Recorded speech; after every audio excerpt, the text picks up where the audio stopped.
Hello and welcome to my video essay about sequels to Batman the Killing Joke. Over the last couple weeks, I reread all these books. I'd read them before, but I reread The Killing Joke,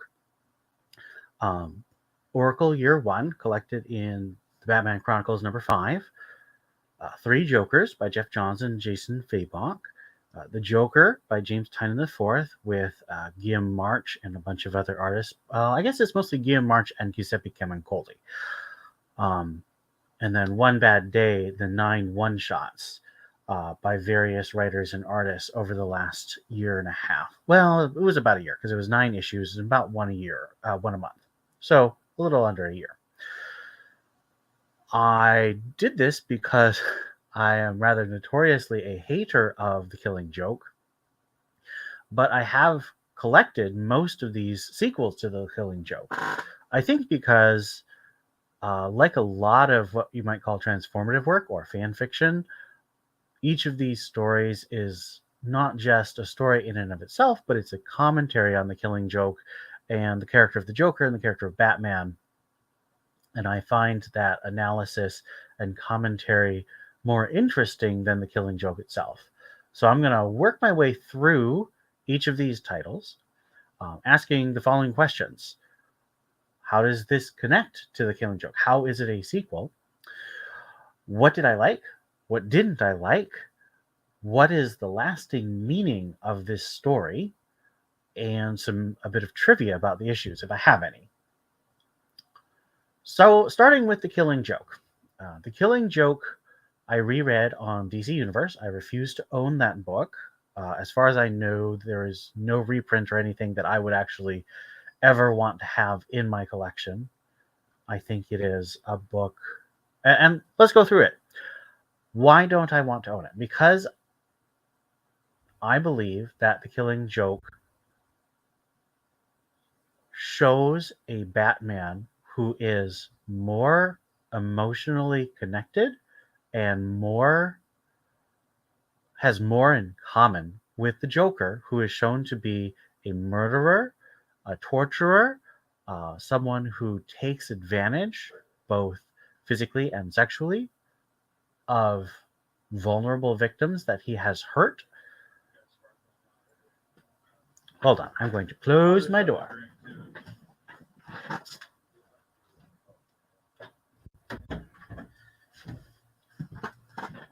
Not good video essaying, but my fault.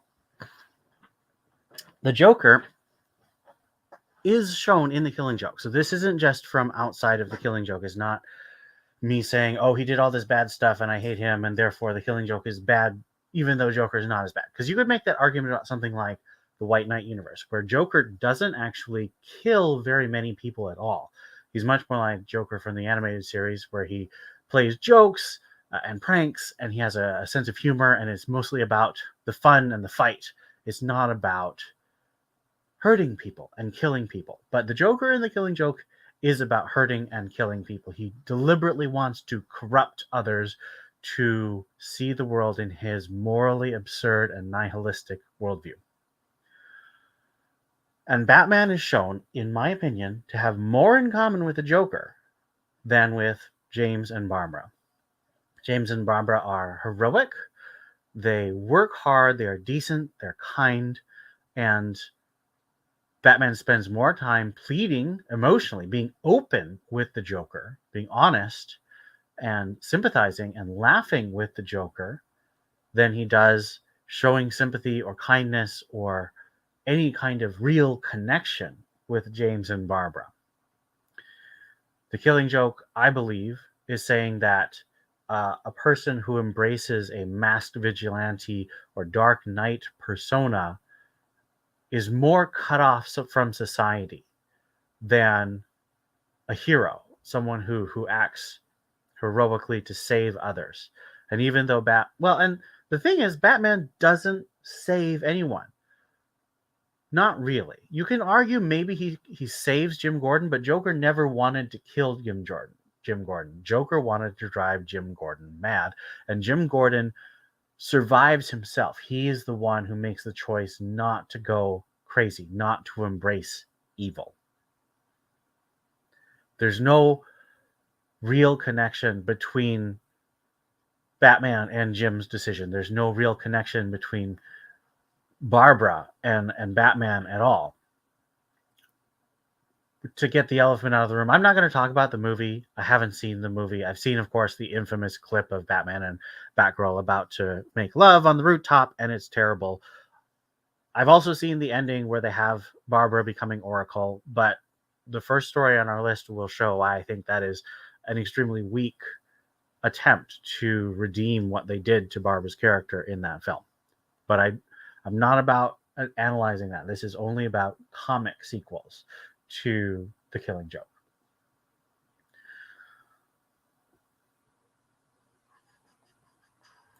Let me just double check my audio. Good. Okay.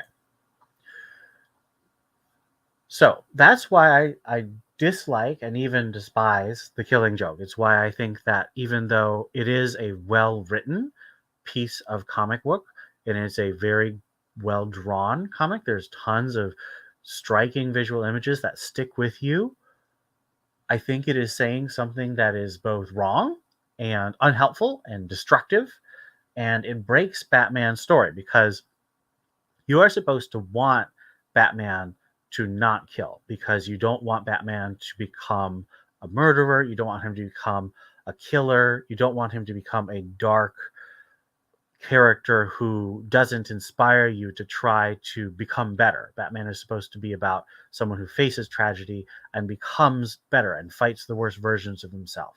And if he kills, he's declaring that there is no hope and he has to just eliminate and become a killer and dark. And I am not against law enforcement or someone killing in self defense, but Batman is not supposed to be, in my belief, a realistic character. He's supposed to be a figure of symbolic inspiration. When a story takes a character like the Joker and makes it so that killing him is the only just response, and then still has Batman trying to make clearly inadequate philosophical arguments for why he shouldn't kill, you break the story. You no longer make the reader want Batman to not kill. Now, of course, Batman cannot kill because Warner Brothers and DC need the Joker to continue so that Batman can have someone cool to fight. And I'm not necessarily against that. What I'm against is what Alan Moore does. He takes the Joker and makes it so the only satisfying way to end the story is to kill him. And then because you can't kill him, he doesn't kill him. There is, and he's not the only one. There are other stories that do this. It's one of the reasons why No Man's Land is a hard story for me to truly love. It is powerful and I like it a lot, but it ends with the Joker doing something so heinous that for that story to have any real justice, even though it wouldn't make it better, it wouldn't fix what was taken away, it would at least be just. Joker would have to die, but he can't. And so when you write Joker doing something so heinous that the only just answer is to kill him, and then, of course, you can't kill him because of corporate reasons and commercial reasons, and Batman shouldn't kill, you break the story. So the first sequel to The Killing Joke, which was released in the late 80s, The Killing Joke was released in the late 80s. The first sequel was released in 1996, and it is the Batman Chronicles #5, called The Oracle Year One. Now, this is a trio of short stories collected in this anthology series. It's similar to what you see in Urban Legends, but each story is about 10 to 18 pages instead of 220 pages and 210 pages. So it does not feel like nearly as much of a slog to read this issue. It is longer than a normal comic, but each story sort of moves along and, in my opinion, tend to be much more well crafted. There's not a whole lot of ongoing stories. So each one is a collection of 3 basically standalones, and oftentimes they do connect to wider stories, so there's a richness. So it like examines a character. In this case, this one examines Barbara Gordon, and of course it touches on Batman and Jim Gordon and Richard Dragon and a new character called Interface. This story was written by John Ostrander and his wife Kim Yale, who was dying and was herself disabled at the time because of the disease that she was dying of. It's the last comic that she was published in. She wrote a lot with John Ostrander for the Suicide Squad series from the late 80s to the mid 90s, in which Oracle made her first appearance. But this is a flashback to immediately after. It's the night after Barbara was shot in the hospital, and it goes through her 10-week recovery in the hospital and months of recovery therapy, physical therapy, combat training, and then finally her decision to become Oracle. It was illustrated by Brian Stelfreeze, who's a wonderful artist, did a lot of work in the 90s for DC, did a lot of work in Marvel at the late 90s and 2000s. I'm not 100% sure what he does now, but I've had the chance to meet him, and this issue is actually signed by him inside. And he's so friendly. When you take a photo with him, he puts his arm around you and says, "You're one of my fans, and I'm here to have a good time with you." And that was just such a great thing. And the thing is, he is a legitimately great artist. You could make an argument that this is a bit dated in style. It does take a little getting used to read the way he draws the panels, the way he shapes the characters. But once you get into it, the power of his visuals blends so perfectly with the power of Ostrander and Yale's really carefully crafted dialogue, and it's all internal narration by Barbara, so it's all in Barbara's voice. There's a couple lines that are a little clunky, but I think they still work. As a whole, and the reason I include this is it is a sequel to The Killing Joke, not in the way the other books are a sequel, where they're trying to recapture elements of the structure or form or message of The Killing Joke, or they are sort of dealing with the characters in a meta way. Like this is a literal sequel. So Batman Legends of the Dark Knight did a literal sequel to Batman Year One called Shaman, written by Denny O'Neil, and that was literally the next days after Year One ends, and it shows, and actually sort of is interquel too. It's kind of both a prequel and a sequel to Year One. This is similar to that. It's not about necessarily continuing the same themes, but it is the consequences. And that's something that's going to pop up in a lot of these sequels. One of the things I love about sequels is they have a chance to show the consequences of the previous story. And this story really focuses on those consequences and what it would be like to be Barbara Gordon. And unlike some other attempts to do this, like Heroes in Crisis, which I actually wrote a whole essay about when issue 4 came out, actually, I think. And Bruce Wayne, The Road Home Oracle, which sort of tried to redo this, but was so much worse. And that it had Bruce Wayne directly confronting Barbara instead of allowing her to heal at her own pace and then providing her the tools she needed. In this case, the introduction to Richard Dragon to help her find wisdom and strength to protect herself and build herself back up. This story is intensely powerful. Barbara's journey from helplessness and rage and pain to hope. The subtitle is Born of Hope. And the new purpose is so well done. It makes me sad that it's not more well known. This anthology series was popular, but it was never the main title, and it never really is collected or remembered that much. Oracle Year One is collected in the Batgirl 50 Years of Batgirl anthology collection, and I do appreciate that. But because DC made the decision in 2011 to have Barbara Gordon walk again with the technology of the chip, which wouldn't necessarily be bad, nor would a story where she was dipped in the Lazarus pit or something else, like Batman had his spine healed. But it would be better if it had been a story where it had happened instead of off screen. And they continue to write. They've written 3 stories at this point where some version of Oracle is either an evil robot, an evil artificial intelligence, or Barbara herself being bitter and angry, saying that Oracle was a bad thing. It was born out of bitterness and rage. And this story is beautiful, showing how Barbara was bitter and she was angry, but she built hope and joy out of her circumstances.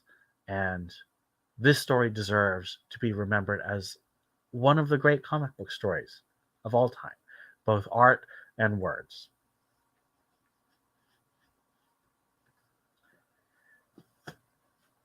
Next up, we have. I don't know which of these is the most famous. It's either Three Jokers or One Bad Day, because both of them were A-list creators. Both of them have huge marketing campaigns and lots of promotion and interviews and other things. But interestingly, both of them have disappeared. They were collector's items. A lot of people bought them. They have intrinsic value in the art, but they don't lead anywhere and they don't say anything. And this is perhaps giving away what I think. I mean, it's pretty clear what I think about these stories. I don't like The Killing Joke. I'm not super impressed with Three Jokers. I'm not super impressed with One Bad Day as a whole. Their individual pieces, I think, are great, and I will share those as we get there. But, and The Joker by James Tynion is a rich work worth analyzing and marinating it even. But let's take a look at Three Jokers. Three Jokers, of course, was written by Jeff Johns, illustrated by Jason Fabok, one of my favorite artists from his work on Batman Eternal, in which Stephanie Brown returned, my favorite character, and colored by Brad Anderson, one of my favorite colorists. He's not quite as subtle in a lot of the techniques and colors he chooses, but he's always effective, and this one is very moody, and he has a real gift for making the comic pop, where you have a real contrast where something really sticks in your head because of the color contrast and things like being warm and inviting and appealing. I love Brad Anderson. I'm always excited when I see Brad Anderson as a colorist on work. And yes, I am a huge comic book nerd, but if you're here at my channel, you know that already. So, Three Jokers says that it's supposed to be decades, so more than 20 years from the first encounter of Batman and Joker. Originally, Killing Joke was supposed to be a long time. It was supposed to be like the last Batman story. But of course, because it happened so early in the post-crisis, right after 1986 Crisis on Infinite Earths, and the New 52 kept the Killing Joke as part of Barbara Gordon's origin story, it's now usually seen as somewhere within the first 5 years of Batman's history, often within the first 1 or 2 years of Batman's history. So it's considered an early story, but if you actually read Killing Joke, it's an old Batman story. So that's one of the ways the continuity just gets weird. But this story is supposed to be 20 years after the Joker started his rampage. Batgirl and Jason Todd, two characters who were deeply damaged by the Joker, both look like they're in their late 20s, not really more than their late 20s, honestly, some maybe early 20s sometimes, which means that the timeline is super unclear with how this works. Part of why this book is definitely not in continuity. It's building off of things that were in continuity with Darkseid War, where Batman sits in some cosmic chair and learns the truth that there are three Jokers. And that is actually still in continuity. Chip Zdarsky is going to be playing with that in his upcoming Mind Bomb arc, and I'm interested to see how that works. Matt Rosenberg, I'm not sure if Matt Rosenberg was really playing with it in his Joker the Man Who Stopped Laughing series, but that's a whole nother thing. I don't think that's really worth as considering, and I know that Rosenberg put a lot of thought and time into it, but it's not a series that grips me at all.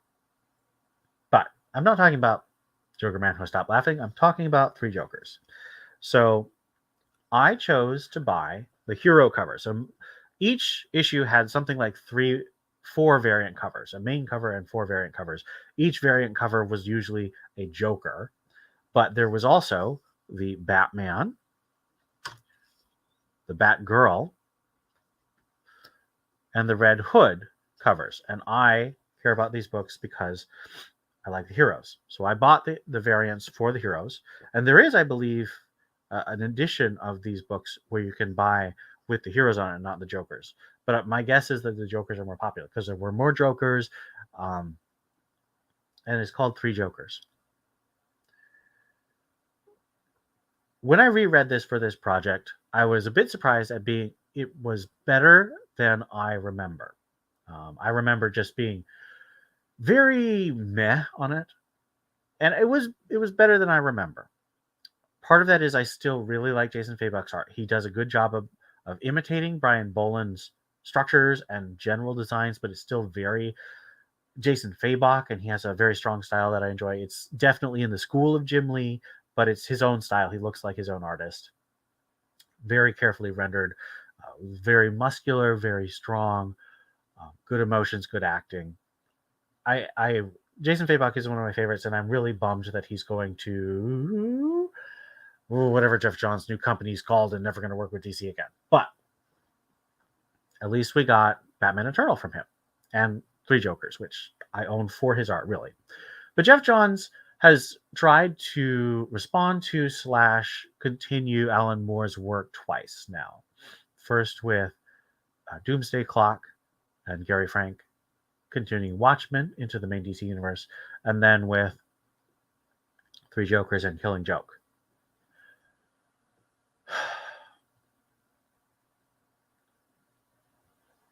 There is a core of this story which is worthwhile, and it is Batman forgiving Joe Chill. That is reasonably well handled and is nicely emotional. It doesn't justify basically the equivalent of 6 issues, because this is basically the equivalent of 6 issues of full trade. Each of the 3 issues is probably about 40 pages, maybe more. It might be even more. They're thick books. There's not very much story. There's not very much character. A lot of time is spent developing 9-panel grid effects. It's not a rigid 9-panel grid book, but there's a ton of 9-panel grids and even more grids. And so much of the 9-panel grids are developed to sort of slow zooms and slow panaways. Alan Moore used the 9-panel grid to, and Brian Boland, of course, as artists, we have to include him. Alan Moore understands what to do with the 9-panel grid. Jeff Johns, and I would unfortunately say Jason Fabok, don't really understand what it's for. They know how to do the zoom. They know how to slow action down and really make every beat count. But there's a whole sequence in which you see Batman undressing and healing and having his wounds treated by Alfred. And that's done with the 9-panel grid, flashing between him taking off a piece of clothes and the wound that you see, and then flashing back to when he got that wound. That's very cinematic, but it doesn't mean anything. And that goes on for pages. Maybe 2 pages, but it's still, you could have done that in about half a page. And the whole book is like that. There's whole scenes of trucks pulling up as the Jokers all meet, and then the Jokers all meet and they laugh. And this book could have been so much shorter, or it could have had so much more story.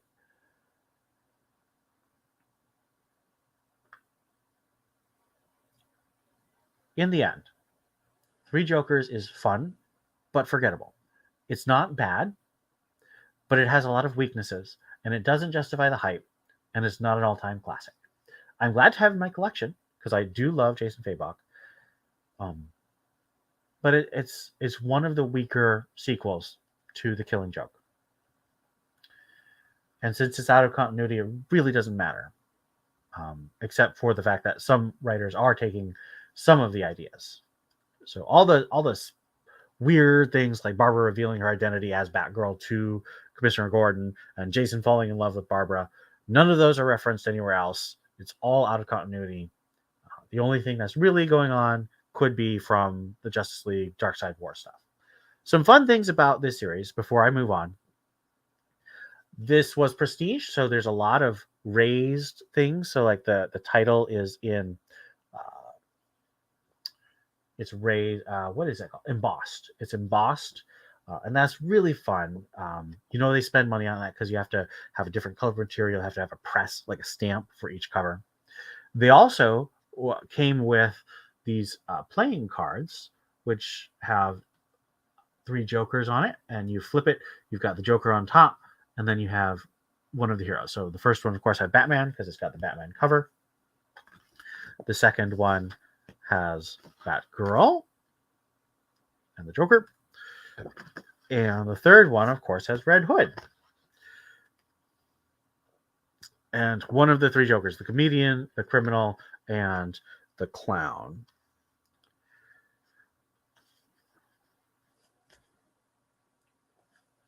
It's worth reading.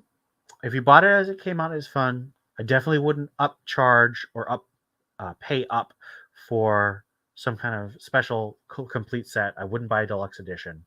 I'm happy to have these. A weaker entry, but not bad. Chronologically, the next entry is James Tynion IV's The Joker. This was one of the launch titles of The Infinite Frontier. It's the only book I think I have that has the Infinite Frontier banner, because that only lasted for 1 month. After that, so here's issue 2, no banner.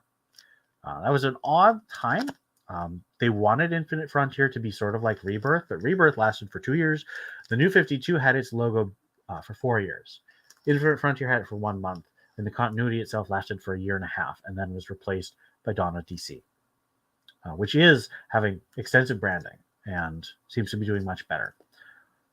But The Joker was a phenomenal title. From the first issue, it's pure noir, hard-boiled detective. Jim Gordon narrates the whole book. Jim's voice is fantastic. Now, this is James Tynion, so every character is some version of James Tynion, and that's true of every book, but James Tynion is a little more obvious about it than others, and particularly near the end, he uses James as a Jim Gordon. Perhaps why he chose that? I know that James Tynion loves all the characters, so he would write any of the characters as narrators and pour his whole heart and soul into it.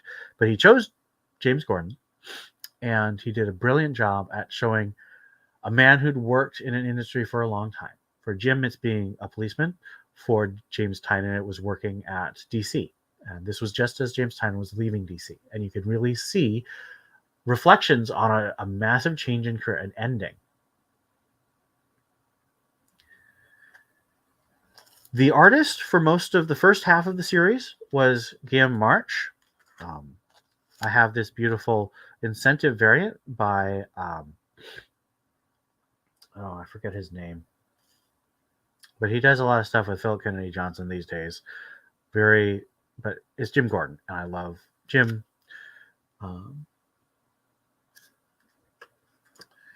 Some of the books were done by Franco Francavilla, particularly in flashbacks. And Francavilla did go on to work on the second Joker series, which is sort of a sequel to the series, spiritually rather than dealing with any of the events of this series. But about halfway through this series, Guillaume March left. He was doing a lot of work, and he still does a lot of work. He does creator-owned and works for other DC projects. We got one issue by Stefano Raphael, and then Giuseppe Camuncoli stepped aboard as the main artist for the rest of the line. And thankfully, Guillaume March continued to do covers, although I didn't collect the last cover, but here's the second last cover. And all in all, Camuncoli does a good job of capturing a similar feel. It has a very European feel, although I believe Guillaume March is, I want to say he's French, but maybe he's Spanish, and Giuseppe Camuncoli is very Italian. But that European graphic album style, very rich inks, very rich pencil lines, very intricate. Not necessarily going for the immediate cartoony appeal of a lot of American artists, but still very appealing, very emotionally effective. A lot of emotional engagement with the characters. Artistically, this is very worthwhile, even though as with any monthly comic book, it has the pitfalls of changing artists and everything. I'm only talking about the main story of this, although it does have a backup of Punchline, which is clever. It allows DC to charge more for this book. This book was $6 an issue. I'm still a little irritated by that. They're trying to make money. I understand that. And it is a high quality book. It is 30 pages of content. A-list artists. We're not talking about passing off low quality art for a high quality title, but it is expensive. And I don't like the fact that they're breaking the $5 barrier. And I was collecting Batman until this time, and I actually dropped Batman because Joker, and I felt like I couldn't justify to myself the $5 Batman, the $6 Joker at the same time. I picked Batman back up a couple times and dropped it again. James Tynion's run on Batman was very good, but the increase in price really did make that a hard choice for me. So I was up and down on Batman, but I kept with this series through all 15 issues and the annual, and I don't regret it. It's the title of this book. This video is clickbait: How James Tynion IV and John Ostrander destroyed the Killing Joke. But in my heart, it's true. I have a very powerful repulsed reaction to the Killing Joke, and I have a powerful embrace of Oracle Year One and James Tynion's The Joker. And let me tell you why. So this story, like Three Jokers, takes place with an old Batman, with an old conflict between Batman and Gordon, between Batman and Joker. And the main character, as I said, is Jim Gordon. The Joker sort of is like Hannibal Lecter. And this whole series is very clearly based structurally on Silence of the Lambs. One of the villains, there's a ton of villains. So Joker is not the primary villain. He's the primary goal or target of the series, but he is not the primary actor. The whole series is actually sort of like multiple traps set by other people for the Joker and Jim Gordon. James Tynion always borrows from lots of different creators and stories because he's a huge reader and analyzer and thinker and lover of other stories. The primary influences on this series are, of course, The Killing Joke, with James Gordon and Batman and Joker as main characters. Of course, The Killing Joke is going to be a huge part of that conversation. And there are panel after panel and theme after theme lifted directly from The Killing Joke by James Tynion consciously. So, of course, it's a sequel to The Killing Joke. And, of course, it borrows from those same things. But it also, the villains who are basically Beverly hillbillies, so they strike oil and they're hillbillies in Texas, but they're cannibals. So they murder people and eat them. So that's sort of a cross between Beverly Hillbillies and I believe the Texas Chainsaw Massacre. I've never seen either Beverly Hillbillies or Texas Chainsaw Massacre, but I believe James Tynion mentioned both of those as influences in creating those characters. Huge Silence of the Lambs influence, both in these villains being cannibals, like Hannibal Lecter, but also the Joker being like Hannibal Lecter, and a mastermind and multiple masterminds, and the international police manhunt feel of it. And that's also from sort of later Silence of the Lambs films like Hannibal, where he goes to Rome.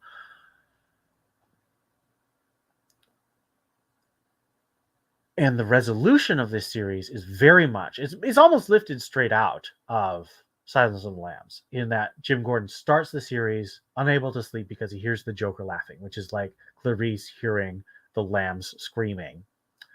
And it ends with James sleeping because he's managed to find some measure of justice, not against the Joker, but against multiple other evils in the world. First, the cannibals, and also this other network of criminals called the Network. This originally was supposed to be a 2 to 3 year series, and it ended up being just a little over a year, 15 issues plus annual. You can sort of feel the truncation, so that's a bummer. I can feel where I wish Tynion had about at least six more issues to really develop first the threat, and then confrontations, and then finally, so the victory would feel stronger. But I think ultimately the victory still feels quite strong. This series asks the big question of the first issue: do you believe in evil? And James says yes. And he feels helpless because he's no longer commissioner. He is a private detective. He's fighting gods and deranged lunatics with no care for life and limb. And he feels helpless. But he ends up feeling like he can make a difference again by doing the right thing. And it's not simple.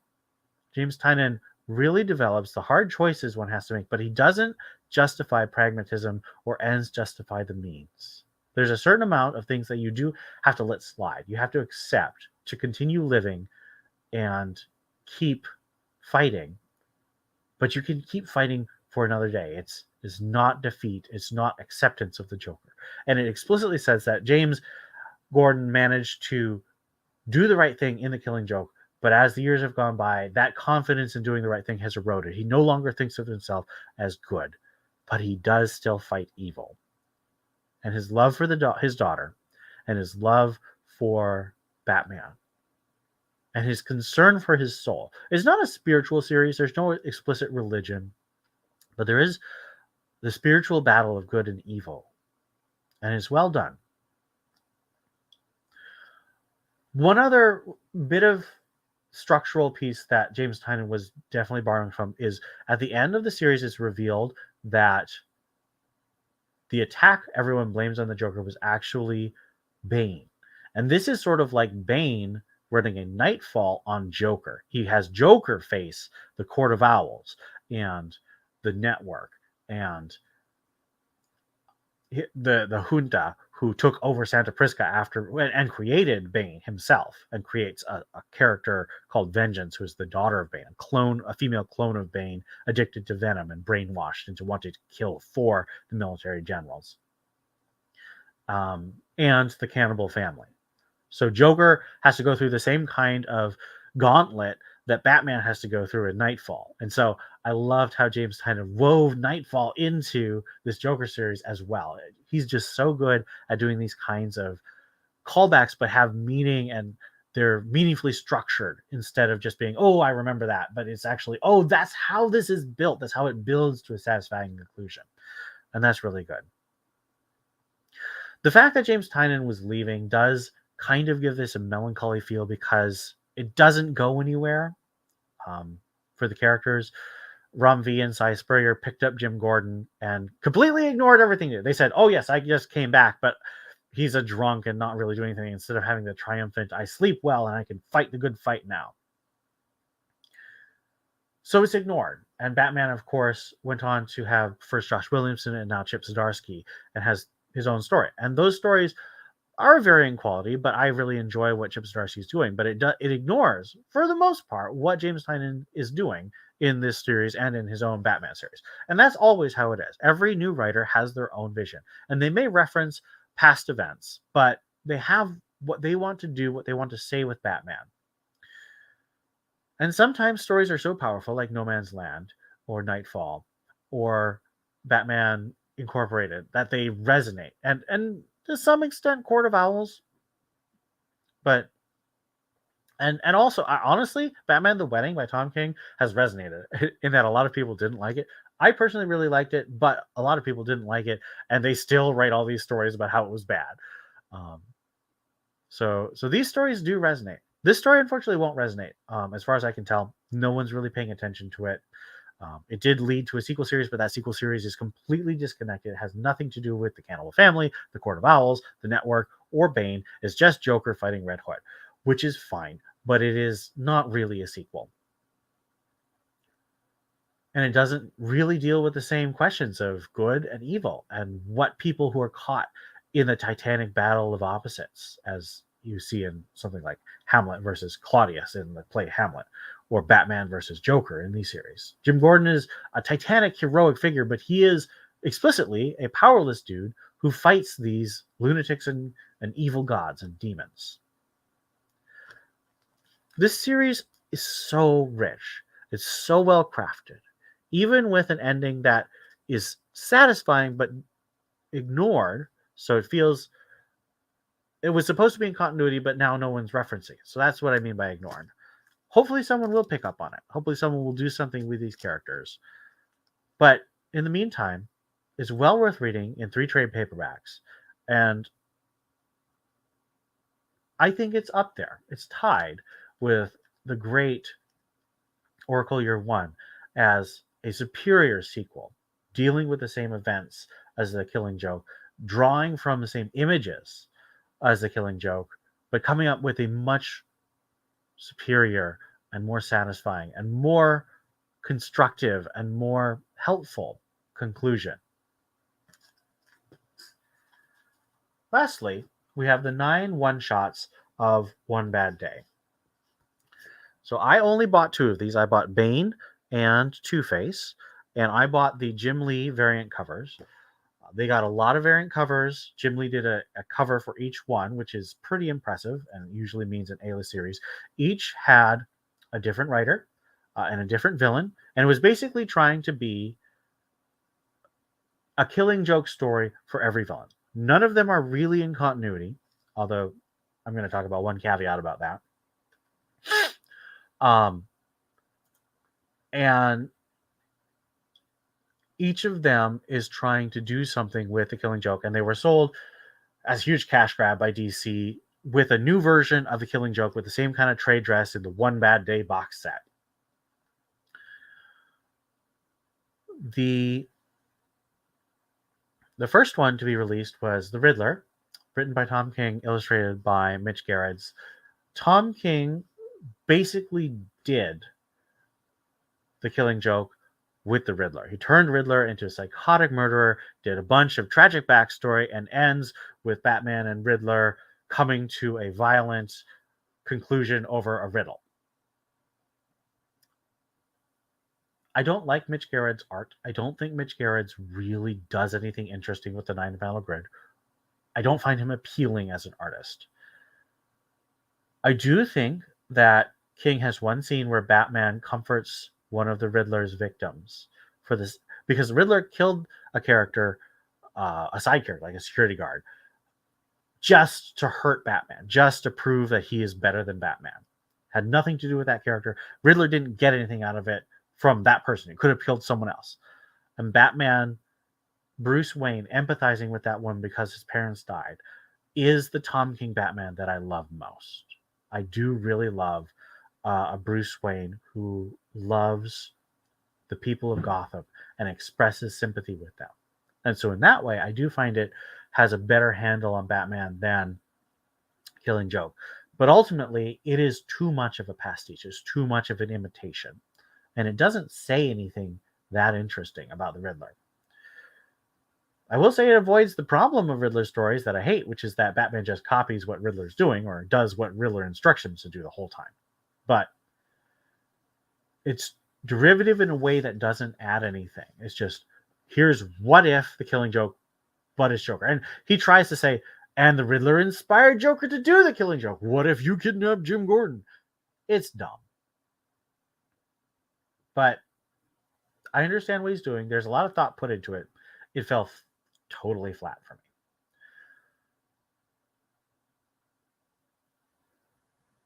I'm going to do my 2 favorites at the end. So this is not going to be in chronological order. The last one to be released was actually One Bad Day, Ra's al Ghul, who is Tom Taylor and Ivan Reis. I don't like Tom Taylor's art writing. I don't like Tom Taylor's philosophy. People have told me that my reading is wrong because I am not reading sympathetically with Taylor, but this book wants you to like and agree with Ra's al Ghul in murdering thousands of people to stop climate change. And Batman doesn't stop him because he dies, and then Robin leaves him dead for several months and then revives him in the Lazarus pit. So Robin agrees with Ra's al Ghul, his grandfather. And I find this just ugly. Because the ending is supposed to be this heartwarming moment of Ra's al Ghul not being afraid anymore because he has saved the world from global warming.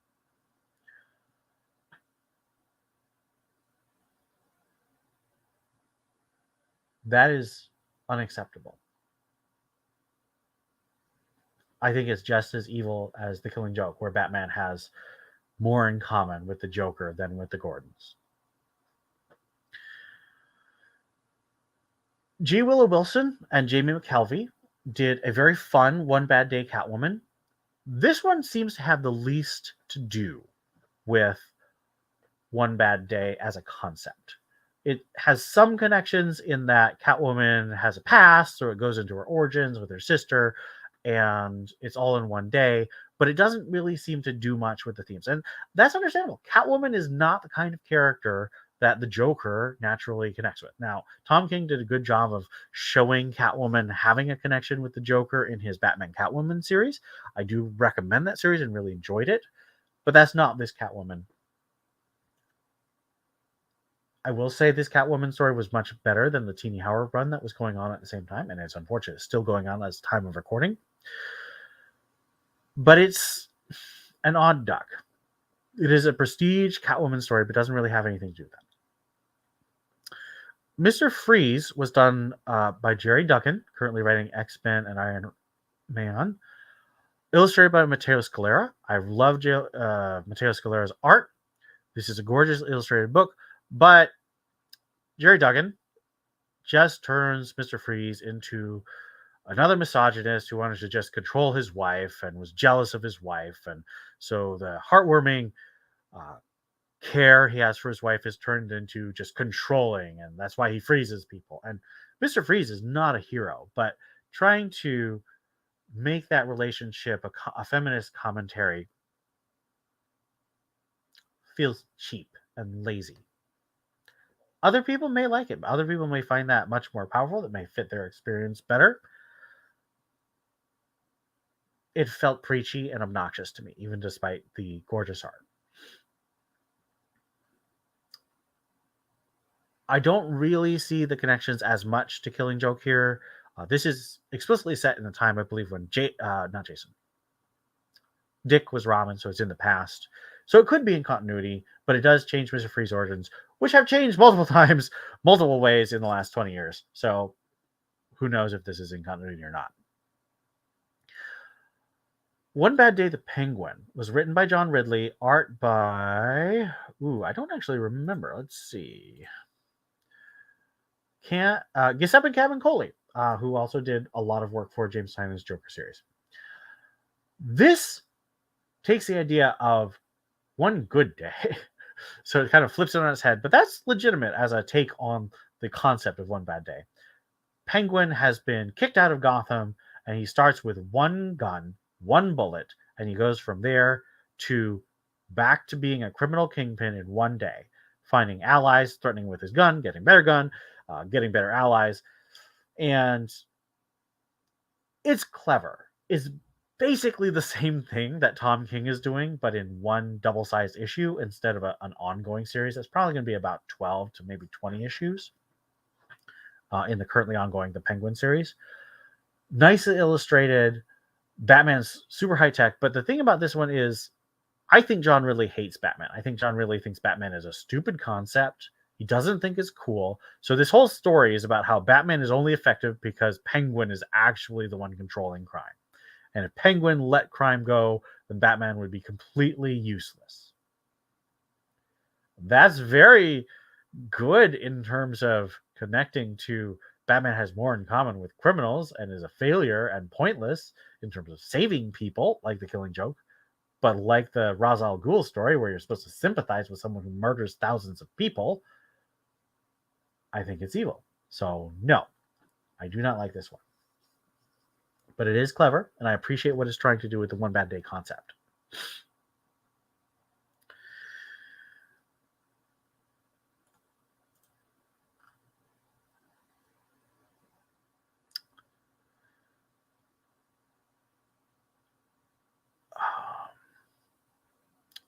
One Bad Day, Clayface. I was on the fence, and I didn't end up getting this, but I may in the future.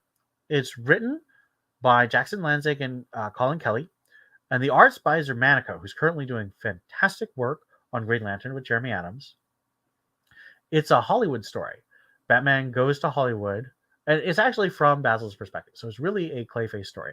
And it's Clayface doing something similar to what Penguin does, but instead of taking over Gotham's crime in one day, Clayface takes over a movie in one day. He keeps killing people, taking their place, killing the next more powerful person, taking that person's place until he's the star of the movie. And then Batman finds him and stops him and catches him and puts him in prison for killing all these people.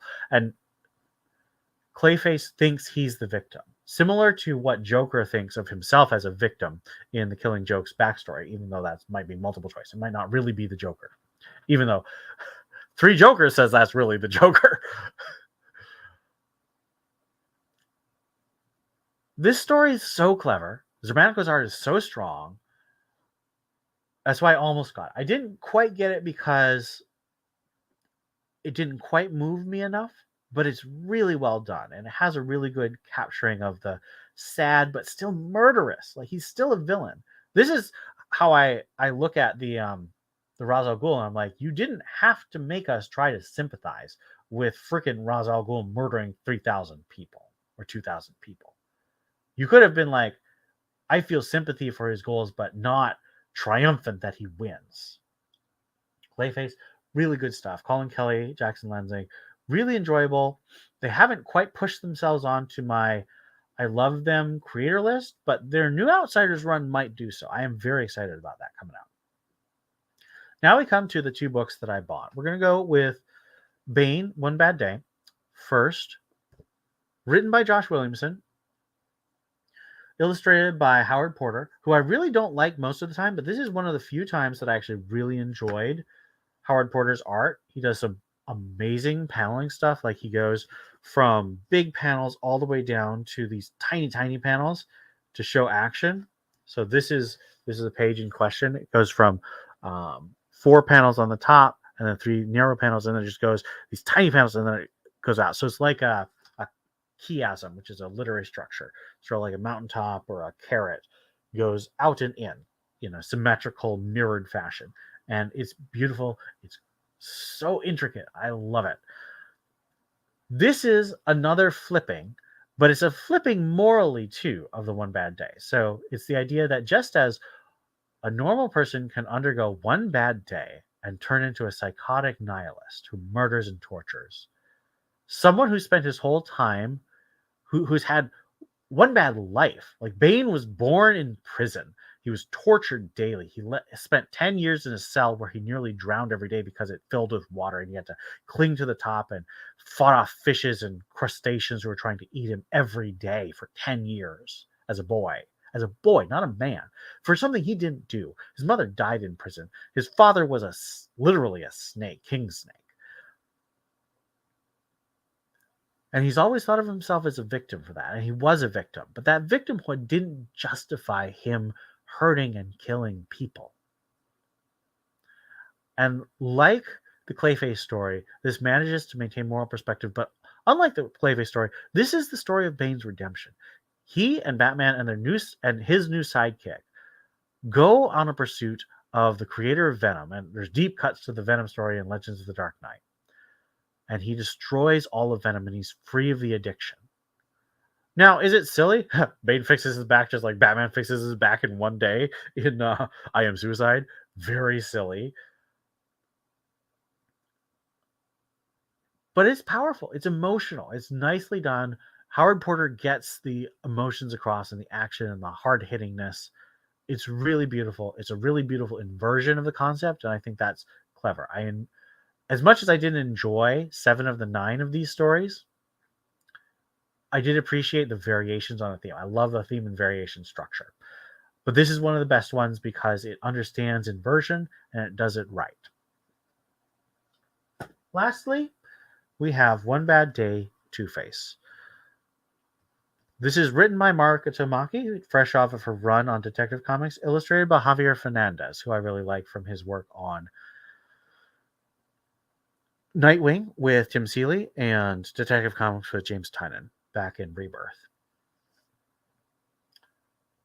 This story also stars one of my favorite characters, Stephanie Brown. She's a supporting character in this one, and she was actually a supporting character in James Tynion's Joker run, but much smaller. she actually has a very important flashback that is part of the mirroring of One Bad Day. And the thing about this one is it's less a direct mirror or pastiche of One Bad Day as it is a meditation on long running villain and hero relationships. So Batman, Bruce loved Harvey and he wants to redeem Harvey. And that makes much more sense than wanting to redeem Joker because he never had a connection to Joker before he was the Joker or even as a young Joker. He does have a connection with Harvey. And I love that meditation. So it's something that sets this apart. And the status quo of this story is the one that really feels like it could be in continuity because it takes place during the same time period as Tamaki's Detective Comics run, with Mayor Nakano being the head and Batman working hand in glove with the Batgirls, in this case Cassandra Cain and Stephanie Brown. So that is just fantastic. I feel like this is the true finale to Mariko Tamaki's really fun Detective Comics run instead of the really badly co-written Riddler arc that she did at the end after she did the Shadows of the Bat, the Tower story, which is really good. But this feels like a finale, meditative, moody, gorgeous art by Javier Fernandez, and a meditation on a hero and a villain locked in an everlasting battle with elevated poetic type language that also imitates some of the poetic type language that Moore deploys in The Killing Joke. So that's how she participates in the whole Killing Joke thing. And that, I think, really does make this my favorite of the One Bad Day series. And I don't think it quite reaches the level of Oracle Year One or James Tynion's The Joker, but it comes really close because it's a really thoughtful look at what The Killing Joke did, an attempt to recreate it without being too imitative, but also not rejecting the structure given to Tamaki. So, for all those who say, Tamaki did, I Am Not Starfire, I Am Not Starfire is not a good book. Regardless of any culture war issues, it's cliched as heck. It's, in my opinion, pretty badly written. The characters are not likable. The decisions aren't coherent. But Tamaki has real chops. Her Wonder Woman run, I think, was well constructed. Her Detective Comics run was really powerful and enjoyable, very thoughtful and creative. She worked really well with James Tynion. And this One Bad Day is a shining star. It feels like none of these stories are really remembered. And I'm not going to cry about that because they don't really matter. But I like revisiting that Bane and that Clayface, and especially that Two-Face story. So those are all the sequels to The Killing Joke that I've read. There may be a couple more, but I thought about it, and these are the ones that I'm aware of, and the ones that got really serious artistic effort.